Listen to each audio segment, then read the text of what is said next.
On today's Locked On Jayhawks, why past history of Big 12 title winners tell us that KU can win the Big 12 championship in 2024.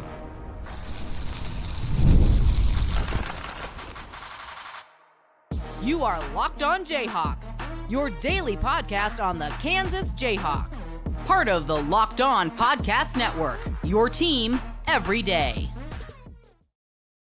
I'm Derek Johnson. You can give me a follow on Twitter at DJohnsonRadio, and you can find our show. It's called Locked On Jayhawks anywhere you get your podcast, including on our YouTube page where you can like and subscribe to the show. Thank you to the everydayers tuning into each and every episode. If you missed the Phil Steele episode earlier this week, what are you doing? And thanks for making this your first listen every day. We're going to be deep diving into past Big 12 champions, see where some of their stat benchmarks were and how KU from last year and possibly this year could compare to those for if they are good enough to win a Big 12 championship this upcoming season. We'll also get into the topic, because it's been a bit since KU football has gotten a commitment over the summer, is the high school recruiting, the commitments, are they done until maybe the fall or winter for the rest of this class for KU football in 2025? And we are 34 days away from Kansas versus Lindenwood, so that's exciting. We'll get into what that number signifies on today's episode of the show, which is brought to you by FanDuel Sportsbook. Make every moment more as the playoffs wind down. The sports stop sporting like we want them to, but this summer, FanDuel is hooking up all customers with a boost or a bonus daily. That's right. There's something for everyone every day, all summer long. Visit FanDuel.com to get started. Let's start here. Deep dive into past Big 12 champions and what it tells us about KU's chances to win the Big 12 title this upcoming season. So we're going to look at some of the stat minimums or the benchmarks, I guess, for past Big 12 football champions going back to 2012, which 2012 was when you added West Virginia and TCU. Now, even then, it's going to be skewed because you had Oklahoma and Texas in the league, and that made up a majority of the Big 12 championships over that time, basically because of Oklahoma on their own.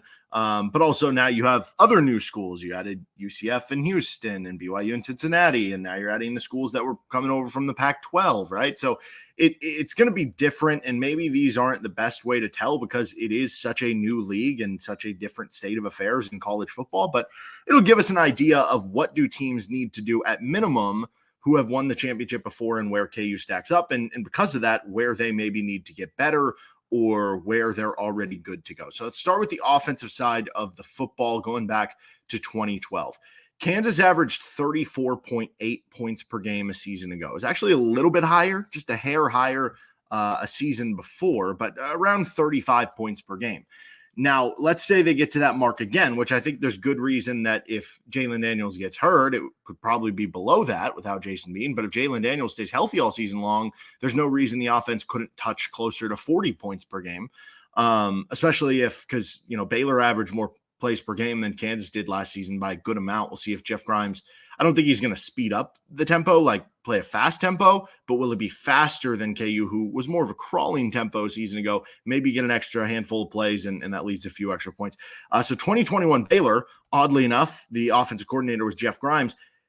Over that span since 2012, they averaged the lowest points per game at 31.6. Now, that's not me telling you they were the worst offense of the bunch. It's just that they did more run the clock. And with Dave Aranda, their head coach, more of a defensive guy, they had a great defense that year. They were playing into that. They were playing ball control offense. They would score when they needed to, but they were playing into the defense a little bit more. But you're above that. 2022 Kansas State, which upset TCU in the Big 12 title, they were at 32.3 points per game.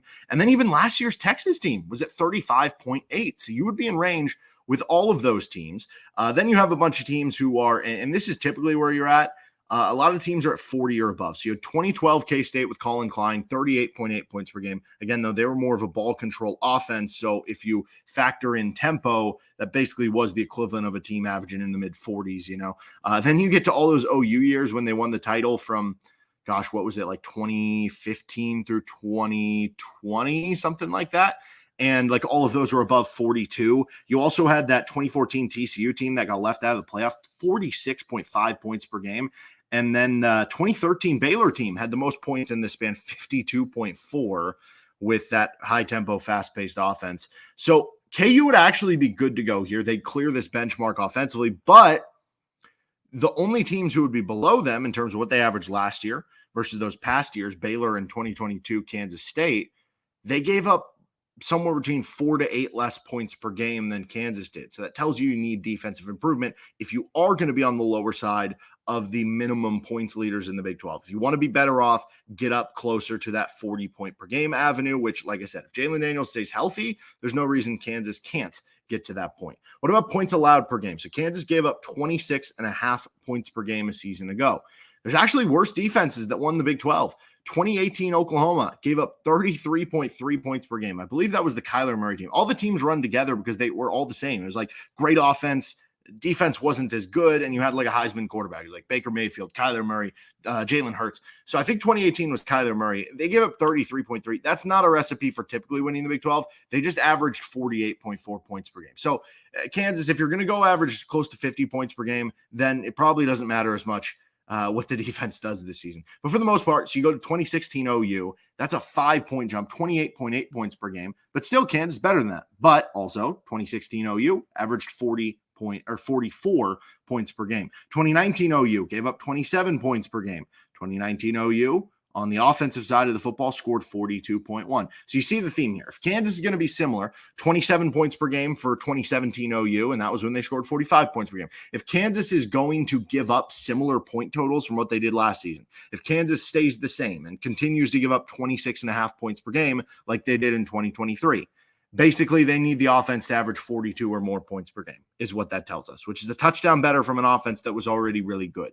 Like I said, I think they can creep up closer to 40 if Jalen stays healthy, but closer you get to those mid 40s, like that becomes quite the bear to kind of get to there. So where's the mark we're looking at? I think this next one, 23.5 points per game. That's what 2013 Baylor gave up, which is pretty remarkable. They scored 52 a game and they only gave up 23.5. Like Baylor was obviously, I remember them being awesome those years, but like I didn't remember it being that good. Now, maybe some of that was just picking on some bad teams and beating them 70-0 when they couldn't like overwhelm it and it adjusted it. But still, 23.5 points per game. 2012 K-State, they gave up 22.2. 2015 Oklahoma gave up 22. 2022 Kansas State gave up 21.9. 2020 Oklahoma gave up 21.7. That's a lot of teams stacked between about 22 and 23 points per game. Side note, 2014 TCU gave up just 19. Last year's Texas team was under 19. Good defense. And the 2021 Baylor was at 18.3. That 2014 TCU team, if we would have had a 12-team playoff, I think they really could have won the national title. But anyway, that's neither here nor there. So basically what I'm looking at here is I see a lot of teams between that 21 and 23 point per game range. That means unless you're going to score 42 points per game, let's say Kansas is going to improve on what they are, but not by a ton. It's going to be 35, 36, 37 points per game. Can you get the defense down to giving up 23 points per game? That would be about a 3-point decrease. They've done even bigger than that over the past couple of years. They went from 42 in 2021, 35 in 2022, and then down to 26.5 in 2023. Can you get down another field goal? Obviously, the lower you go, the harder it gets to make those movements. So how possible is that? I think it's definitely possible, right? I mean, I think the linebacking core is going to be better. I think the interior of the defensive line could be the same, if not better. I think you're better at the strong defensive end spot. It's just that main pass rush spot with Austin Booker. You could be better at the secondary with everybody back. So can the defense be better? I think they absolutely can, but I think that's the mark I'm kind of looking at. Can you get a little bit better? 3 points per game, that doesn't sound like a lot, but it can be tough over the course of the season. What about yards allowed per play, or yards per play, excuse me? Kansas was at 7.2 last season.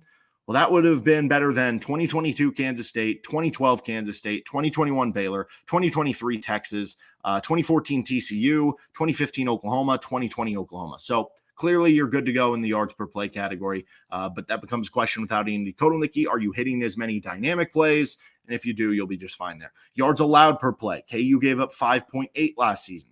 That would not be the worst. 6.1, 2018 OU, 5.9 was 2016 OU, 5.8 was 2017 OU. But again, you get into this conversation of, yeah, but if you're going to be like one of those OU defenses, you better average in the mid 40s per game. So the next one you would go down to is 2022 Kansas State, 2012 Kansas State. Those teams are at 5.5 and 5.4. So can you knock down basically a little less than half a yard per game in what you're giving up? Again, you would think those would go hand in hand with the points allowed per game. And then the other big one here is turnover differential per game, because Kansas was positive last season, but it wasn't really a strength. They were basically close to even. I think they finished +1 on the season. if you look at plus minus turnover differential per game, because some teams play 12, 13, 14, 15 games, right? So it's going to skew it a little bit. But if you look at per game, Kansas was plus 0.1 per game a season ago. Again, there were teams that were worse, 2019 OU, 2018 OU, 2016 OU. But that would be it. The rest were at 0.4 or better. And when you look at I don't want to call them outlier teams because they're not. They definitely deserve to win the Big 12.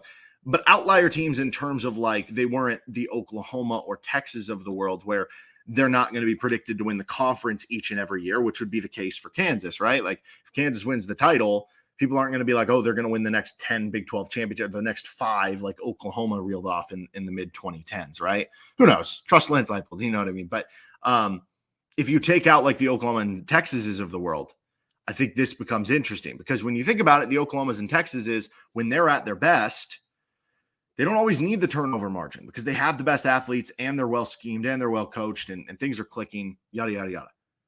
For the teams like Baylor and TCU and Kansas State who have won Big 12 titles, they're really good teams and they have NFL players on their team and they have college studs on their team, but they're still not from top to bottom on their roster as talented typically as, one of those schools who's bringing in 4 and 5 star kids every single year, right? And so you end up having to have a special season with the turnover margin. And so that's what I look at. 2021 Baylor was plus 0.8 per game. 2022 Kansas State was plus 0.9 per game. 2013 Baylor was plus 1 per game. 2014 TCU was plus 1.4 per game. 2012 Kansas State was plus 1.5 per game. KU has to be better in the turnover battle. They have to do a better job of holding on to the football, not fumbling the ball, not throwing as many interceptions. They did a good job forcing interceptions last season, but they didn't get a ton of fumbles at the other end. So this is one where I think some of it is skill, some of it is luck. You have to hope for that perfect blend of the two this upcoming season, the turnover margin. But, overall going through those categories, I was pretty surprised by how well KU cleared those marks from last season. And obviously the goal is to improve and to be even better this year. So statistically, there's no reason this shouldn't be an accomplishable thing. Like to me, statistically, Kansas should be there. It's just going to come down to if they can execute in those close games and pull off a few games that maybe they should or shouldn't win. But Kansas is, to me, good enough to win the Big 12 championship. This episode of Locked On Jayhawks is brought to you by eBay Motors. Passion, drive, and patience, the formula for winning championships, is also what keeps your ride or die alive. eBay Motors has everything you need to maintain your vehicle and level it up to peak performance. Superchargers, roof racks, exhaust kits, LED headlights, and more. Whether you're into speed, power, or style, eBay Motors has you covered. With over 122 million parts for your number one ride or die, you'll always find exactly what you're looking for. And with eBay Guaranteed Fit, your part is guaranteed to fit your ride every time or your money back. Because with eBay Motors, you're burning rubber, not cash. With all the parts you need at the prices you want, it's easy to make your car the MVP and bring home huge wins. Keep your ride or die alive at ebaymotors.com. Eligible items only. Exclusions apply. eBay Guaranteed Fit, only available to U.S. customers. All right, continuing on, we are going to get into 34 days away from KU Lindenwood. We're going to talk a little KU football recruiting here. This is Locked On Jayhawks. Thank you to everydayers tuning in to each and every episode. And if you're a newcomer, hopefully you can become an everydayer. And thanks for making this the first listen every day. Of course, we have plenty of other content going on around the Locked On Podcast Network, from Locked On Big 12 to pick a school Kansas is going to be playing if you want to see what's going on over there, to Locked On College Basketball if you're still in that mood, to stuff going on in the NFL, NHL, NBA. You can get it all with the Locked On Podcast Network. So is KU football's high school class officially done till the fall or winter? It's been several weeks since they have added a commitment, and obviously it was a flurry of commitments for a few weeks there in the middle of the summer. Last year, it was a flurry of commitments in the summer, and they got the recruiting class finished. This year, the class is destined to be bigger just because of how many seniors you're going to be losing off the roster at the end of the season. And the question becomes, how many will they still add? I would imagine probably around a handful more.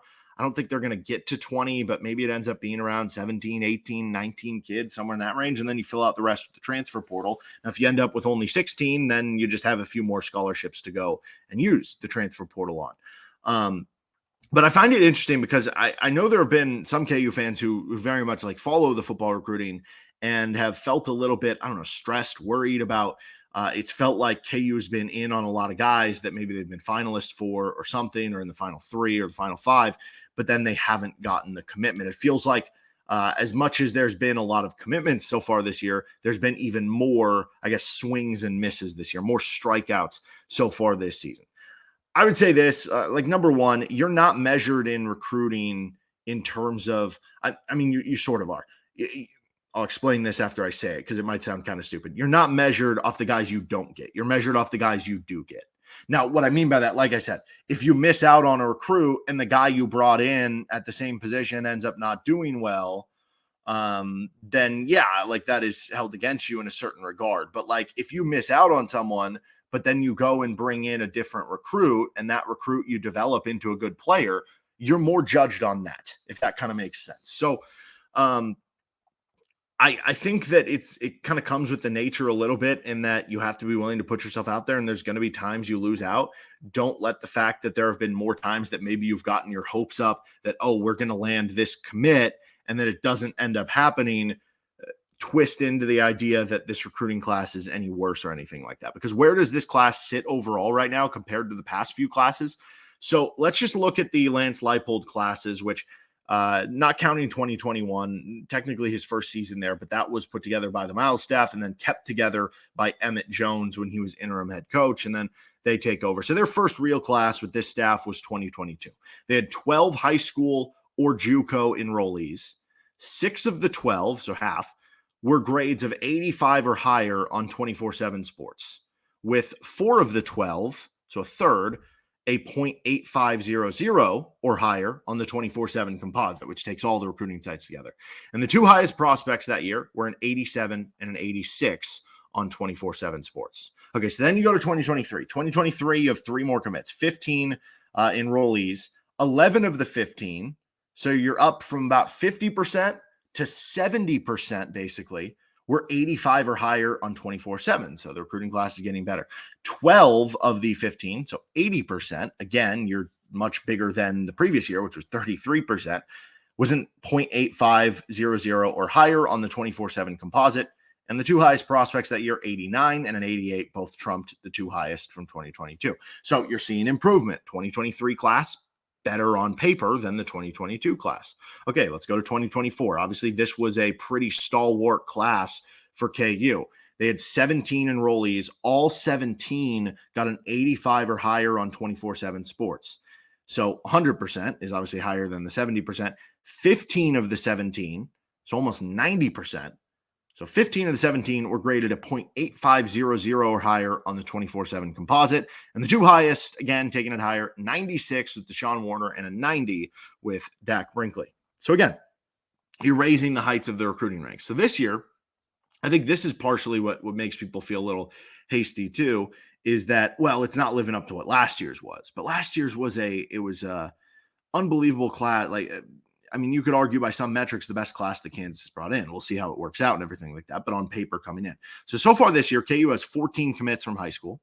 13 of the 14, which is 93%, are at 85 or higher. So that's higher than 2022. That's higher than 2023. And in the case of versus 2022, it's not even close. 11 of the 14, so just under 80%, are .8500 or higher on the 24/7 composite. And the 2 highest rated prospects, 89 and an 88. So if you were ranking the classes by what you just brought in on paper in terms of that overall kind of numbers there that Lance Leipold and his staff has done, 2024 would by far be the best recruiting class. Then it'd basically be a tie between 2025 and 2023, but I would lean 2025, and then 2022 would be last, at least just on paper at the time.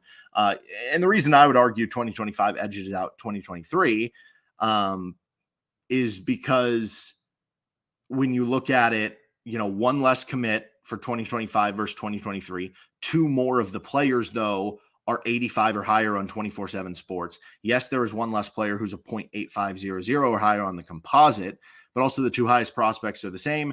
And in theory, they're still going to add more commits. So I think it's going to end up even better than that. And so, sometimes you swing and miss more. I think we're seeing too between 2024 and 2025. Like, the big difference is Jordan Peterson. If you took Jordan Peterson away and they don't land all those Desert Edge kids from Arizona, the class of 2024 looks eerily similar to the class of 2023 and 2025 at this point. And that's the difference of Jordan Peterson, which you no longer have. So to me, like, they're just continuing to recruit at the same level, which, yes, maybe because of last year, you got your hopes up of what it could be that you'd be landing a couple 4-stars each and every year. But the beauty of this is even the class of 2025 that Kansas has right now, or the class of 2023 from a couple years ago, it would have been a better class than what David Beatty or Charlie Weiss or some of these guys were bringing in when you just look at the percentage of the players in the class that are 85 or higher. When you look at the percentage, the quality of the player as opposed to the quantity of what they were bringing in, it's night and day. And you have the development factor of Lance Leipold and company. So I don't know how many more commits they're going to have between now and maybe the middle of the season or something like that. But I'll say this, like, I feel comfortable with where they're at. They're probably going to add some more commits, and I trust this staff to kind of figure it out and develop the right players and find the right diamonds in the rough. Let's continue on here. We're 34 days away from the first KU football game of the season. This episode is brought to you by FanDuel Sportsbook. I love sports. I love them so much, but I never want them to stop. But as the playoffs wind down, we get fewer games and the sports aren't sportsing like you want them to. But FanDuel lets me keep the sports going whenever I want. All I have to do is open up the app and dream up bets anytime I'm in the mood. And to me, there is still a lot going on. You got the basketball tournament going on, which been, if you've been following me at D Johnson Radio, been giving out some winners, some losers, but hopefully more winners on that side of things than the other way. You're talking futures for the NFL and college football season. You can get futures on, even if you want to go ahead to NBA or college basketball or the NHL season, if you're into that, golf tournaments each and every week. There's still plenty going on. And this summer, FanDuel, again, hooking up all customers with a booster bonus daily. So something for everyone every day, all summer long. Head over to FanDuel.com and start making the most of your summer. Thanks for joining us here on Locked On Jayhawks. Again, check out all of our Locked On Podcast Network. Plenty of great content, depending on what you're looking for. We are 34 days away. Unfortunately, we do not have a Locked On Lindenwood, at least as of yet. To get kind of the other side of things. But 34 days away from Kansas versus Lindenwood. So what does that number 34 signify here? Well, we mentioned it earlier. Kansas averaged 34.8 points per game a season ago. And so I think if you were to take the over-under, I would take the over that the number gets better. But again, if Jalen Daniels gets hurt, do you become more of a ball control offense and try to slow things down even more? You know what I mean? And then does that number definitely drop in addition to the not having Jalen Daniels? Like, that could certainly hurt. But if he can stay healthy enough for a majority of the games, I like the over on this. I think it could creep closer to that 37, 38 point per game mark this year. Kansas scored 34 in their win over Illinois. And I bring that one up because that's going to be an important game once again to kind of set the tone. Like, Illinois didn't end up being a great team last season, but what it did is set the tone early in the season. You had the blackout. Kansas got a big early. Obviously, it felt like Kansas was much better than 11 points better than Illinois a season ago. Things just kind of got away at the end of that game. Things got a little bit squirrely, the weird targeting calls with two of your most important players on the field and stuff like that. But this time it's on the road. And you're trying to set the tone early in a tough spot on the road early. That'll be a very important game for KU, even though it doesn't count to the conference standings. And then the last one here, number 34 is Owen Piepergerdes and Alex Raich, two players I'm very interested in. With Raich, does he get some playing time beyond special teams as maybe a Hawk or a Cinco or maybe a sub-package linebacker or rotating in at linebacker? We saw KU mostly play like 5 linebackers rotating along last season. And we've talked a lot about the guys growing into bigger roles, but who steps into the more backup roles? Could Alex Raich be one of those guys? And then with Piepergerdes, is he going to win the kicking job, and how good is he going to be? Because Seth Keller kind of struggled a bit as the back half of the season went on last year, to where it left some questions in the kicking game, and then he graduates, which leaves even more questions. See if Owen P can kind of take that down in fall camp, or if it ends up being Charlie Weinrich, or if it ends up being kicker by committee, which would not be a good thing, or if there's walk-on tryouts and somebody ends up beating everybody out. I don't know. That'll be very interesting. But that'll do it for this episode of Locked On Jayhawks. You can find our show anywhere you get your podcasts, including on our YouTube page. We'll have a bonus episode later tonight with Darius Acuff, who is the 5-star commit who's picking between Arkansas, Kansas, and somebody else, and what that decision goes. Outside of that, we'll be back next week on Monday, so make sure to subscribe to the show anywhere you get your podcasts, and we'll see you next time on LOJ.